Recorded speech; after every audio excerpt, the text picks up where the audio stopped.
నమస్తే ఫ్రెండ్స్. ఉదయాన్నే లేచి రీల్ ఓపెన్ చేసి చూస్తే ఏది చూడాల్సి వస్తుంది అని చెప్పి రోజు భయంగా ఓపెన్ చేయాల్సి వస్తుంది. ప్రతిరోజు ఏదో ఒక సంఘటన జరుగుతూనే ఉంది ఎక్కడో ఒక దగ్గర.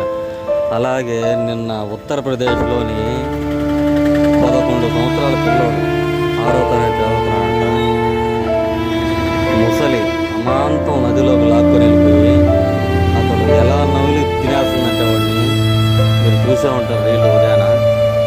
చాలా బాధ వేసింది. అది ఎలా జరిగిందంటే 6వ తరగతి చదువుతున్నాడంట పిల్లోడు, 11 సంవత్సరాలు.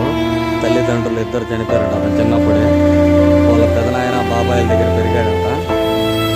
ఆ రోజు సెలవు ఉండడం వల్ల ఏమో వాళ్ళ పెదనాయనతో పాటు పొలం పనికని వెళ్ళాడంట. పొలం పని అంతా చేసుకొని చేతులు గడుపుకునేదానికి ఆ పొలం పక్కనే సరయు నది అనేది ఉంటుంది. ఆ సరయు నది దగ్గరికి వెళ్ళంగానే అమాంతం వచ్చి వాళ్ళ తలతో పాటు లాక్కొని వెళ్ళిపోయి అసలు ఎట్లా తింటుందంటే అసలు చూస్తేనే మనకు ఏదో రకంగా మీరు చూసే ఉంటారు.